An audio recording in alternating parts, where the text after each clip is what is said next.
واعتصموا بحبل الله جميعا ولا تفرقوا. بسم الله. السلام عليكم ورحمة الله وبركاته. الحمد لله حمدا كثيرا طيبا مباركا فيه كما يحب ربنا ويرضى.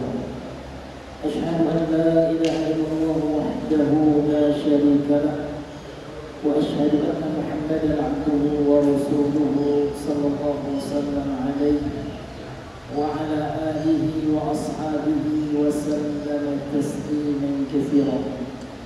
قال الله تعالى في القرآن الكريم: يا أيها الذين آمنوا اتقوا الله حق تقاته ولا تموتن إلا وأنتم مسلمون. أما بعد، فيا أيها المسلمون والمسلمات rahimani wa rahimakumullah, kita kembali mengucapkan alhamdulillahirabbil alamin. Segala puji hanyalah milik Allah Rabbil alamin yang telah menciptakan langit dan bumi ini untuk kita semua, untuk makhluk-makhluknya, sehingga sudah menjadi kewajiban bagi kita semua untuk selalu bersyukur kepada Allah Subhanahu wa ta'ala.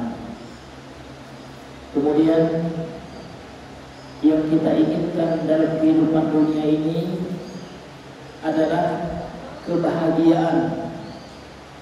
Tidak ada satupun manusia melainkan menginginkan hidup bahagia. Namun harus kita yakini kebahagiaan yang sebenarnya adalah fid daril akhirah, di akhirat.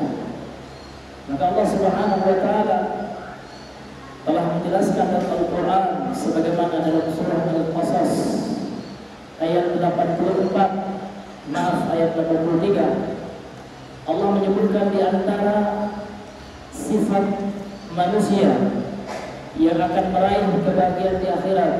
Apa kata Allah Subhanahu wa ta'ala? Tilka darul akhirah naj'alha lil ladzina la yuriduna 'uluwan fil ardi wala fasada wal 'aqibatu lil muttaqin. Yang artinya kebahagiaan di akhirat itu surga, kenikmatan-kenikmatan yang lainnya. Allah mengatakan naj'alha, kami jadikan lil ladzina la yuriduna 'uluwan fil ardi, bagi orang-orang yang tidak menghendaki ketinggian, maksudnya tidak merasa sombong di dunia ini. Kemudian bagi orang-orang yang tidak suka berbuat fasad, kerusakan. Kemudian Allah menutup ayat itu wal 'aqibatu lil muttaqin, maka akhir yang baiklah bagi orang-orang yang bertakwa. Ayat yang mulia ini luar biasa. Ayat yang mulia ini menjelaskan tentang keutamaan sifat tawadhu. Apa itu sifat tawadhu? Adalah sifat rendah hati, lawan dari sifat sombong. Sehingga kalau kita baca tafsir ayat ini, berkata Imam Ibnu Katsir dalam tafsirnya, beliau mengatakan yukhbiru ta'ala anna ad-darul akhirah wa na'imaha al-muqim alladhi la yahul wa la yazul. Allah Subhanahu wa ta'ala mengabarkan bahwasanya kehidupan akhirat dan nikmatnya yang kekal, yang tidak akan sirna, yang tidak akan hilang. Ja'alaha, Allah telah jadikan kenikmatan, kebahagiaan di akhirat itu li'ibadihil mu'mininal mutawadhi'in, bagi hamba-hambanya yang beriman dan bagi hamba-hambanya yang rendah hati. Al-mutawadhi'in, tawadhu', ya, itu adalah sifat yang mulia. Disebutkan dalam hadis Sahih Muslim, Rasulullah bersabda, "Ma tawadhu'a ahadun lillah illa rafa'ahu Allah." Tidaklah seseorang rendah hati, tidak sombong lillah, karena Allah, maka Allah Subhanahu wa ta'ala akan angkat derajatnya kelak di akhirat. Kemudian kata Imam Ibnu Katsir, alladzina la yuriduna 'uluwan fil ardi ay tarafuan, yaitu orang-orang yang tidak menginginkan ketinggian, di permukaan bumi. Ai tarfu'an, dia merasa tinggi hati. Ala khalqillah, terhadap makhluk Allah. Wa ta'azuman alaihim, dan merasa besar atas mereka. Wa tajabburan bihim, dan merasa perkasa, merasa hebat. Maka ini adalah sifat-sifat iblis. Kalau sifat orang yang beriman adalah tawadhu', rendah hati. Wala fasadan fihim, dan tidak mengendaki kerusakan di tengah-tengah manusia. Itu ayat kata Imam Ibnu Katsir berdasarkan surah Al-Qasas ayat 83 ini, sifat-sifat orang yang akan bahagia di akhirat. Kemudian beliau membawakan pendapat ulama tafsir pada zaman tabi'in. Qala Ikrimah, berkata Imam Ikrimah rahimahullah, al-ulu at-tajabbur, yang maksud dengan al-ulu dalam ayat ini adalah at-tajabbur, yaitu rasa bangga, ya, rasa besar, merasa dirinya hebat. Wa qala Sa'id bin Jubair, kemudian Imam Sa'id Ibnu Jubair berkata, al-ulu al-baghyu, al-ulu itu adalah al-baghyu. Al-baghyu itu juga, ya, bermakna ya merasa bangga, sinonim dari kata sombong. Ini hadirin yang dimuliakan oleh Allah Subhanahu wa ta'ala.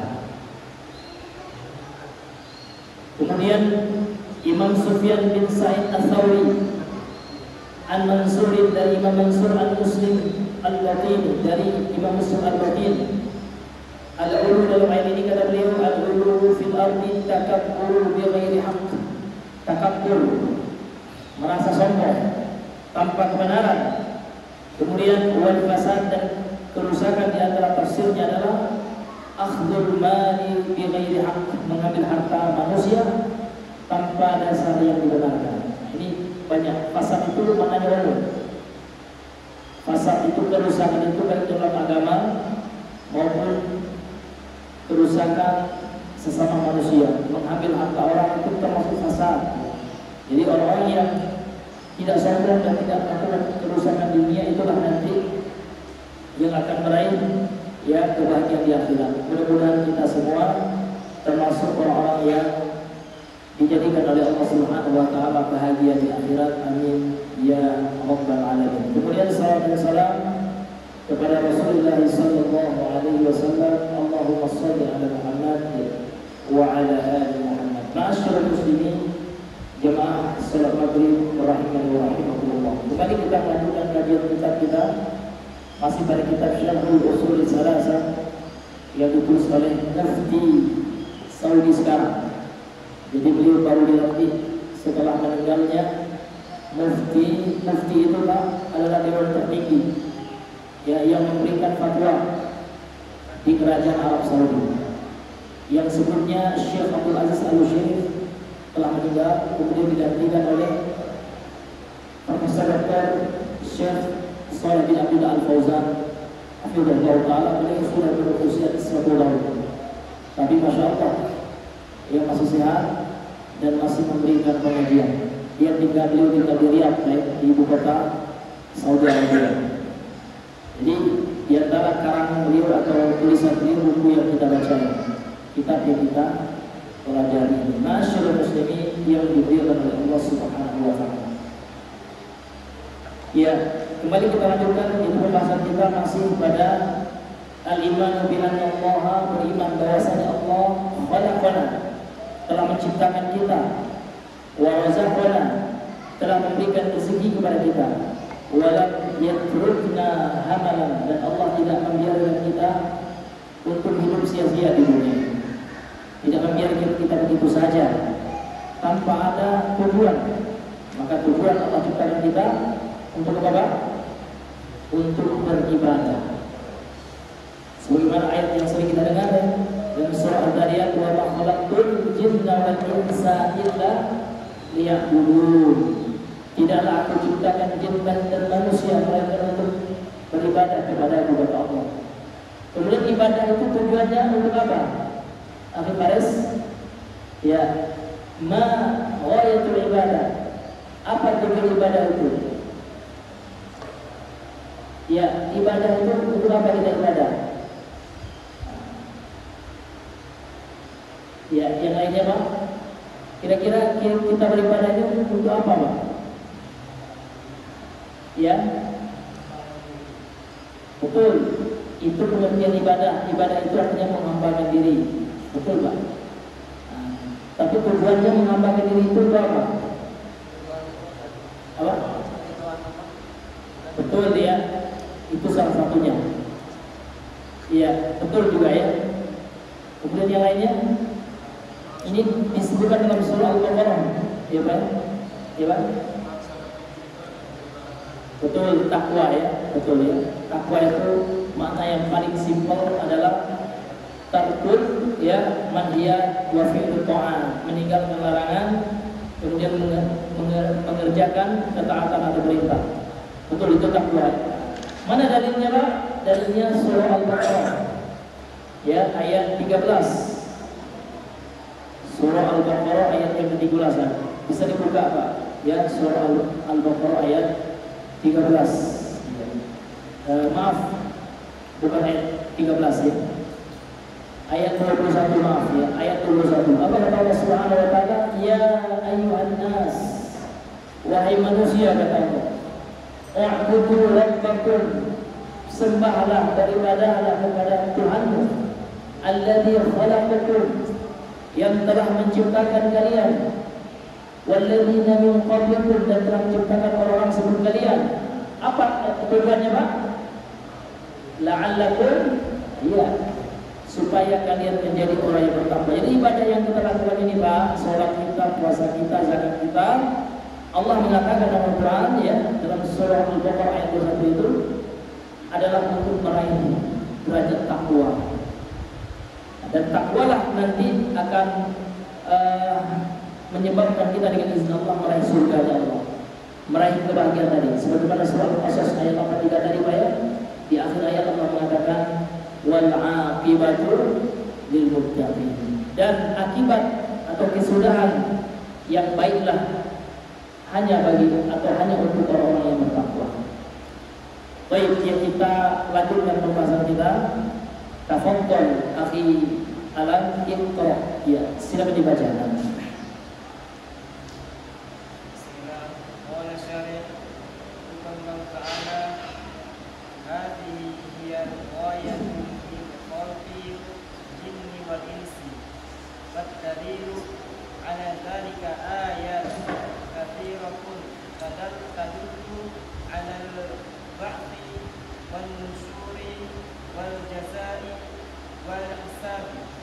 والعقل يدل على هذا وإنه لا يليق بحكمة الله سبحانه وتعالى أن يخلق هذا الخلق العجيب وأن يسخر هذا الكون لبني آدم ثم يتركهم ويموتون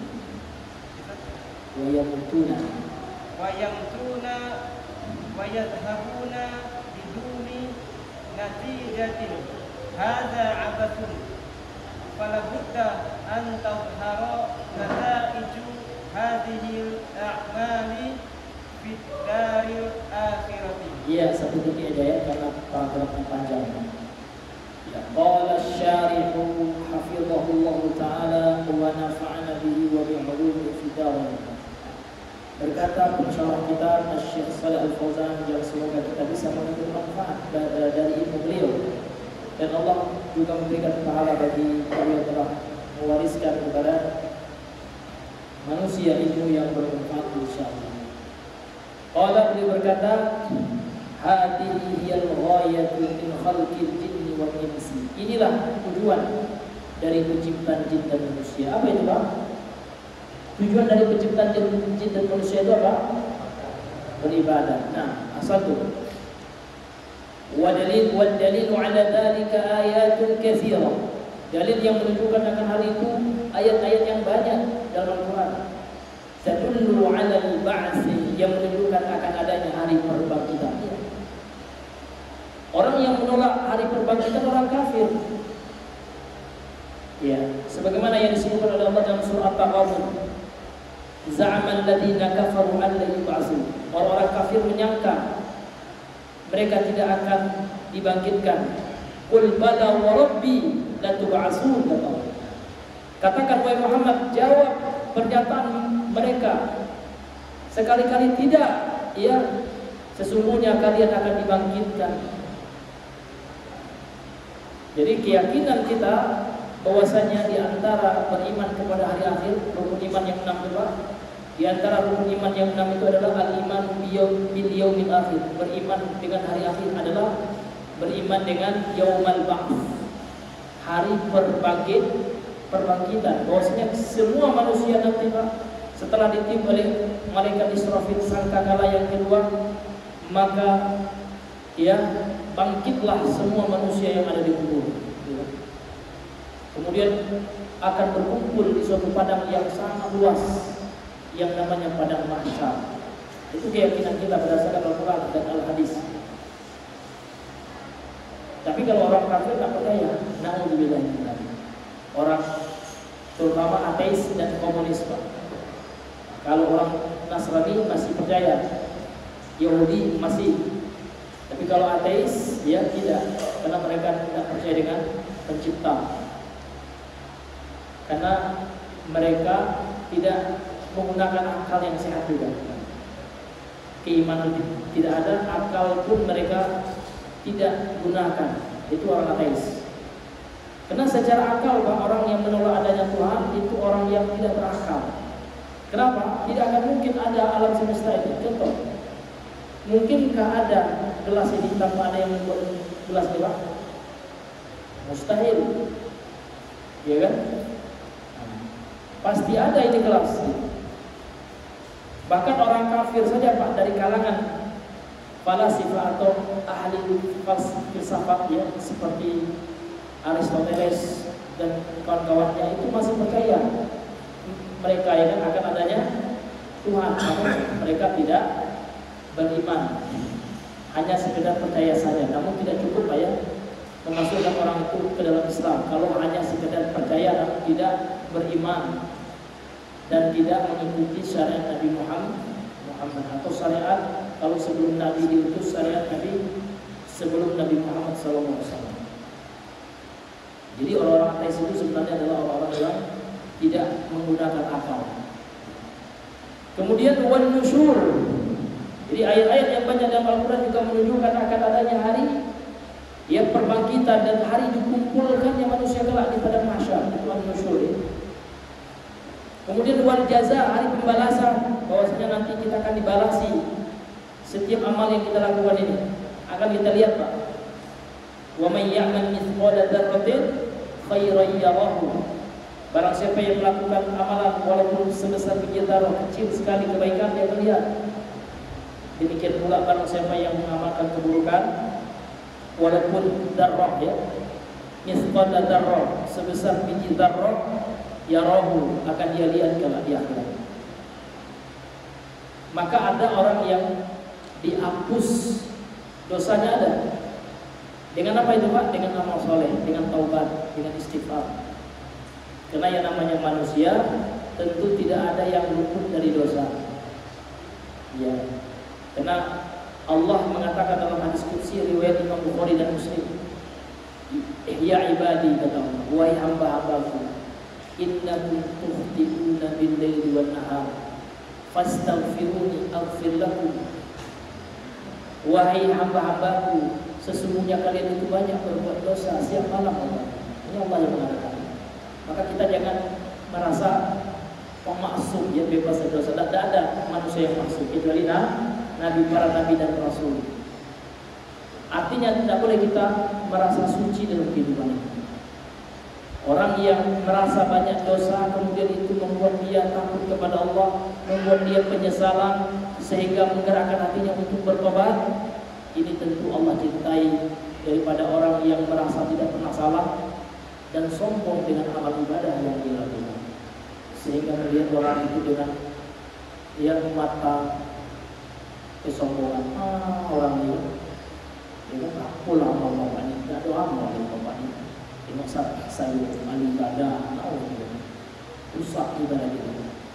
Makanya Nabi mengatakan apa dalam hadis Riwayat Imam At-Tirmidzi dihasankan oleh Syekh Albani. Apa kata Rasulullah? Ya, al-muhlikatu salasun. Yang membinasakan manusia itu ada 3 perkara. Yang pertama adalah i'jabul mar'i li nafsi. Seseorang itu merasa ujub, merasa bangga terhadap dirinya, terhadap amal ibadahnya, terhadap ilmunya, terhadap hartanya, bangga dia, sehingga dia rendahkan orang lain. Itu membinasakan kelak dia. Karena orang yang selama itu adalah orang yang tawadhu, dia merasa rendah. Ini hadirin yang berbeda dengan Allah. Dia tidak merasa sombong, tidak merasa tinggi. Ini hadirin yang dimuliakan oleh Allah Subhanahu wa taala. Tapi orang sekarang Pak merasa lebih hebat daripada orang lain. Ya kan? Iya, orang lain berjalan di depannya harus nyesot, ya kan? Karena dia hebat, karena dia orang suci. Ya, orang suci, orang tinggi, ya kan? Orang lain harus dia merangkak lewat di depannya. Nah, seperti zaman-zaman kasta dahulu banyak. Dalam Islam nggak ada perkastaan. Kalau kita lihat sejarah zaman kerajaan itu dulu Pak, kalau rakyat jelata itu lewat Pak, boleh Pak, lewat tegak di hadapan kerajaan. Islam tidak ada yang seperti itu. Bahkan Pak, ketika orang asing ingin mencari Nabi, ketika Nabi duduk dengan sahabatnya, tidak tahu dia mana yang Nabi itu yang mana. Kok penampilannya sama dengan kalian semuanya. Itulah anak Nabi. Nah, hal ini disebutkan Pak, ada datanya, ada referensinya. Dalam hadis Nabi, dalam Sahih At-Tirmidzi. Ya, dalam Sahih Imam At-Tirmidzi. Hadis ini dikeluarkan juga oleh Imam Abu Dawud dan disahih oleh Syekh Albani. Karena Rasulullah SAW yajlisu ma'a ashabi, dahulu Nabi duduk bersama para sahabatnya. Fayadkhulul gharib, kemudian tiba-tiba ada orang asing gitu. Orang yang datang dari daerah yang jauh ya, yang enggak kenal dengan Nabi, masuk. Ya ikut duduk, ya ikut bercengkrama. Fala yadri ayyuhum huwa, maka tidak tahu orang asing ini yang mana yang Nabi itu.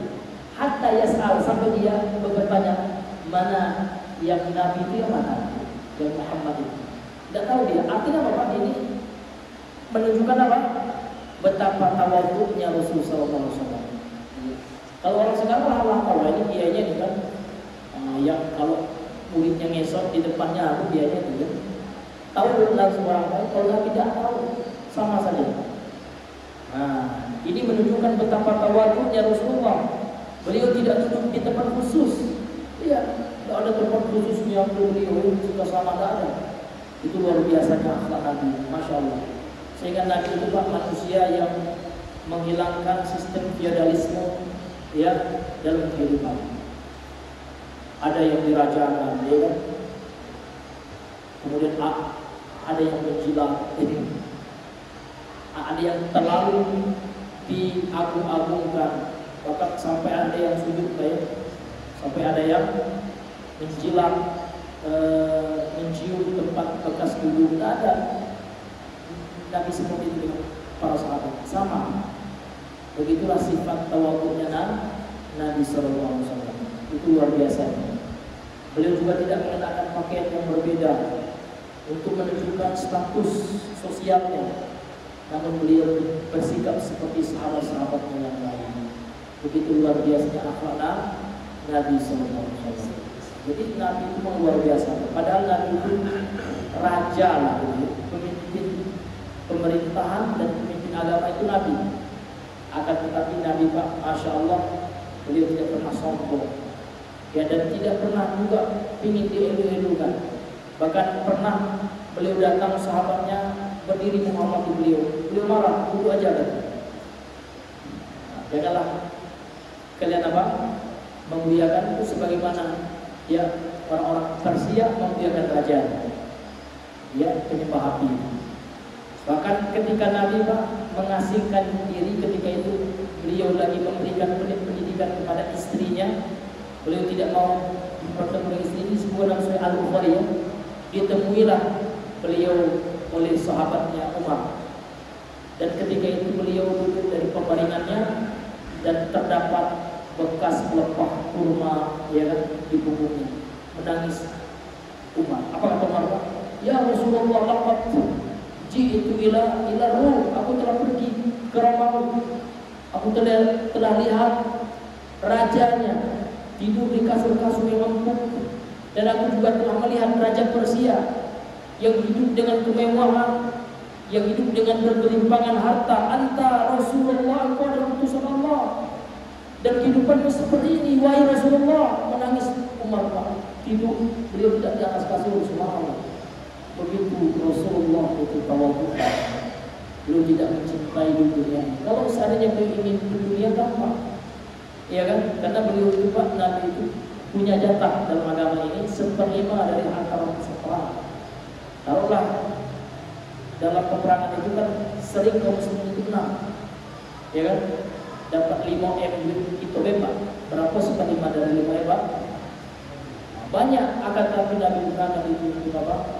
Untuk sosial, untuk dakwah. Memang sengaja beliau tidak mengambil kehidupan dunia ini untuk kesenangan pribadi beliau. Begitulah akhlak Nabi SAW. Ya, bukan yang dielu-elukan. Ya. Bahkan pakaian beliau pun sama. Beliau tidak memakai pakaian kebesaran seperti para raja. Dan itulah yang dicontoh oleh pengganti beliau, oleh Abu Bakar seperti itu juga. Umar bin Khattab seperti itu juga. Utsman bin Affan, Ali bin Abi Thalib. Semuanya adalah orang-orang yang betul-betul zuhud dalam kehidupan ini. Mereka lah imamnya para zuhad, orang yang zuhud. Subhanallah. Susah ya kalau kita ingin mengikuti beliau, dan kita berharap mudah-mudahan kita Allah berikan taufik untuk bisa mengikuti akhlak dan kehidupan Nabi sallallahu alaihi wasallam. Masyaallah muslimin yang Allah muliakan. Kemudian wal hisab, dan hari perhitungan. Wal aqlu yadullu ala hada, akal wa dalil akli juga telah menunjukkan akan adanya hari perbangkitan. Beriman kepada hari akhir itu, hari pembalasan, hari perhitungan, semuanya ditetapkan dengan dalil nakli, agama, Al-Quran dan hadis, kemudian juga dalil akal. Fa innahu la yaliqu bi hikmatillah subhanahu wa ta'ala an yakhluqa hadzal khalqal ajib wa yusakhkhara hadzal qaum li bani adam thumma yatrukahum yamutun. Fa innahu la yaliqu bi hikmatillah, tidak sesuai dengan kebijaksanaan Allah gitu. Kalau seandainya Allah menciptakan makhluk yang menakjubkan ini, dunia itu makhluk Allah, langit alam semesta ini, tata surya, matahari ini makhluk Allah Subhanahu wa taala, semuanya makhluk Allah yang sangat menakjubkan. Wa yusakhkhara hadzal qaul, Allah Subhanahu wa taala yang menundukkan alam ini Pak untuk siapa? Li bani Adam, untuk anak keturunan Nabi Adam. Kemudian Allah biarkan mereka mati, mereka mati. Wa yadhhabuna, dan mereka pergi biduni natijatin, tanpa ada nilai, tanpa ada hasil yang mereka bawa. Maka sungguh kalau seperti itu hada abas, ini adalah sesuatu yang sia-sia. Maka kata beliau, fala budda, maka harus antadharu nataiju hadil amal, harus tampak hasil dari amal-amal yang dilakukan oleh anak Adam itu fid daril akhirah, di akhirat, di kampung akhirat. Tak akan mungkin Pak sangat sia-sia sekali.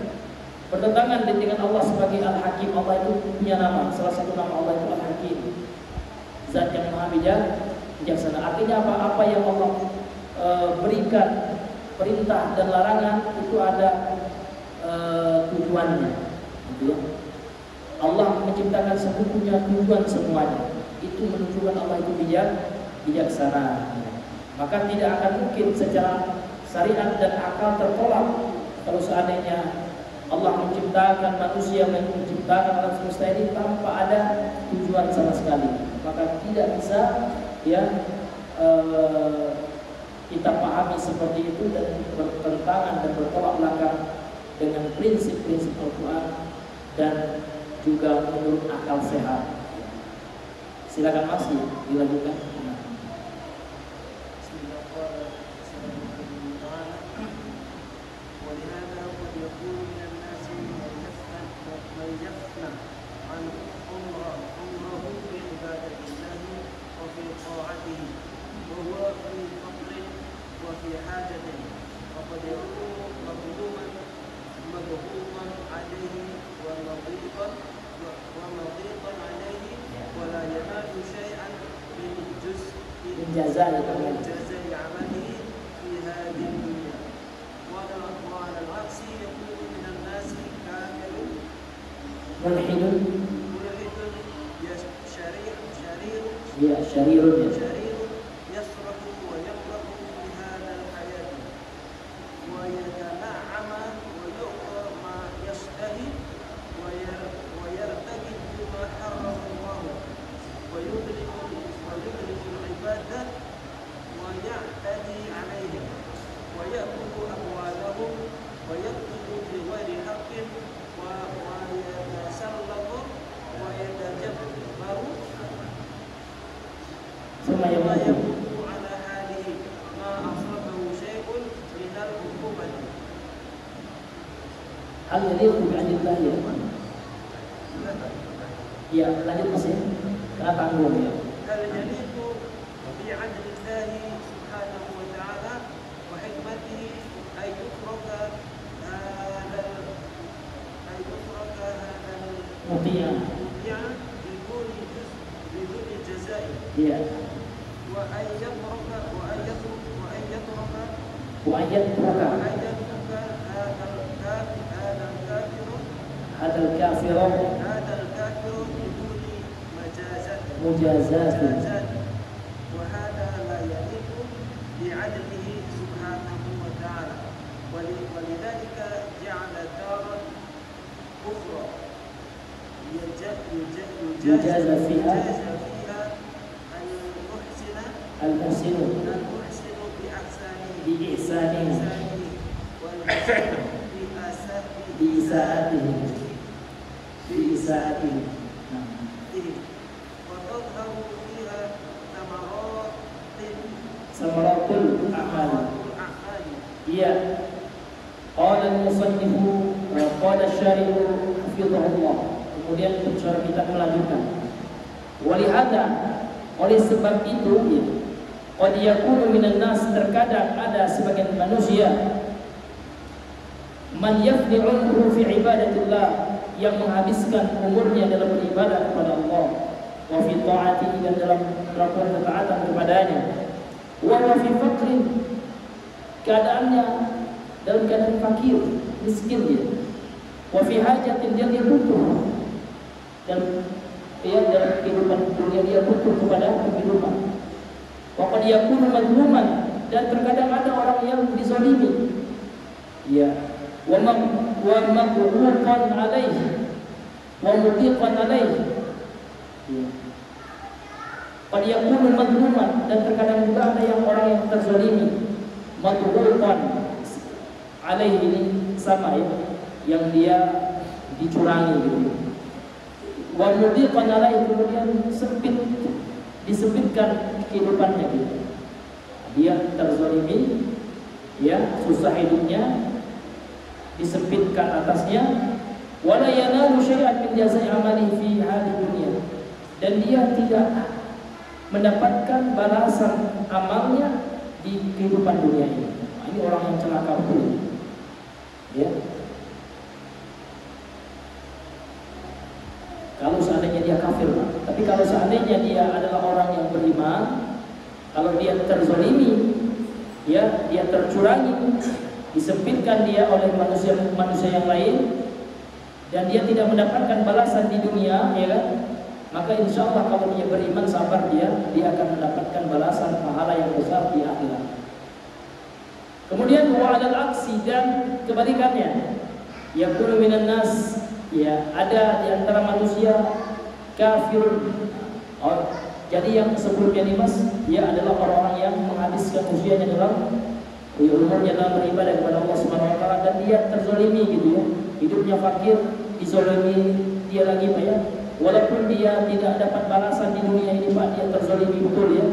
Namun insya Allah di akhirat dia akan diangkat derajatnya oleh Allah.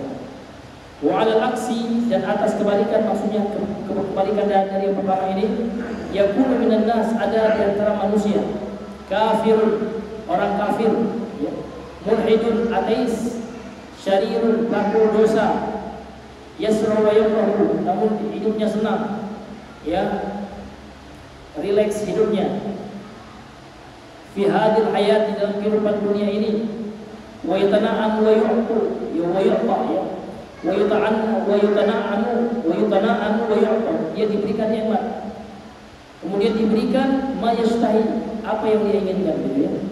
Ini namanya istidraj, ya. Kalau ada orang yang melakukan kemaksiatan namun dia tidak ditegur oleh Allah, ya, dia tidak sholat tapi badan tetap sehat, rajin olahraga, ya kan, rezeki lancar, itu namanya istidraj. Apa itu istidraj?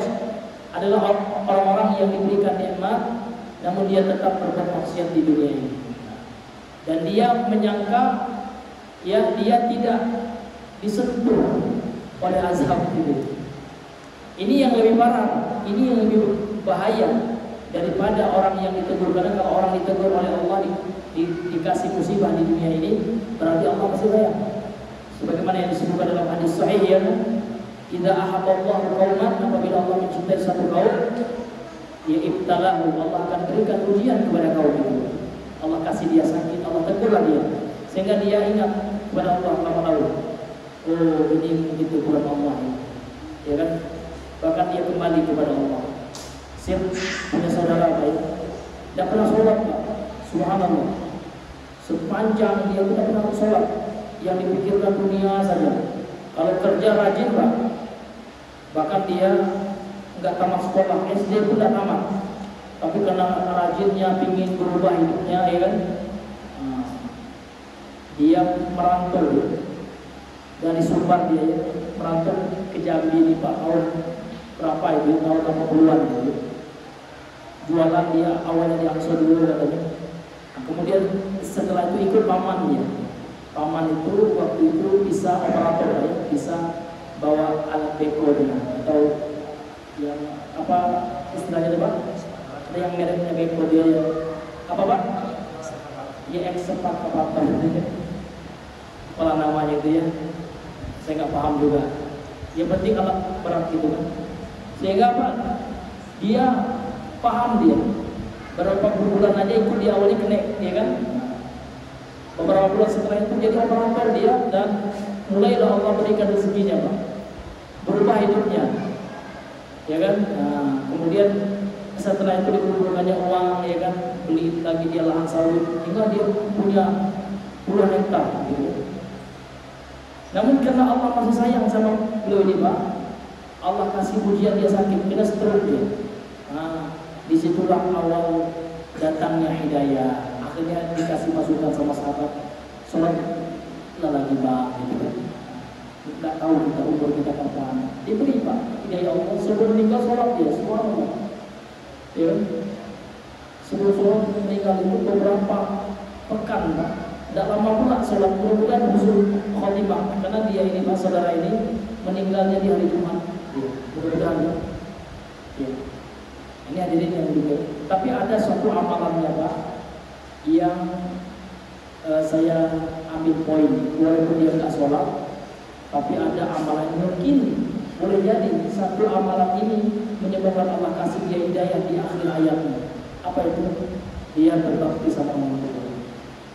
Bahkan pas sakit itu, Pak, sambil nangis dia bilang sama istrinya, ya dulu sudah lama ya saya suruh umrohkan mak, nggak sakit saya berbulan.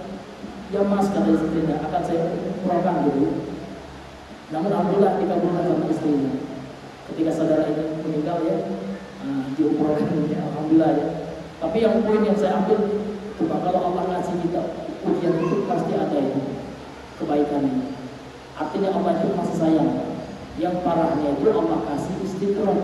Istidraj itu kan tipu daya Allah terhadap orang-orang yang tidak mau ibadah, orang melakukan maksiat, tapi badan tetap sehat, ya kan? Ya, tidak ditegur oleh Allah. Nanti aja di akhirat Allah akan siksa dia. Allah akan azab dia dengan azab yang pedih. Itu yang bahaya, istidraj. Nah, kembali kita kepada pembahasan. Jadi orang kafir itu ada apa ya? Yang hidupnya senang, ya kan? Ya selalu gitu ya. Tentram, damai, senang dia menikmati dunia ini. Fi hadil hayat, dalam kehidupan ini. Wa yutana'an, diberikan iman. Wa yuqama yashtahi, diberikan apa yang diinginkan. Wa yartaqibu ma haramallah, kemudian dia melakukan apa yang maharramallah, yang Allah haramkan. Wa yudlimul ibad, dia berbuat zalim kepada hamba-hamba Allah. Wa ya'tadi alaihim, membuat kejahatan atas mereka. Wa yaqul amwalahum, mereka makan harta manusia, korupsi mereka, ya kan?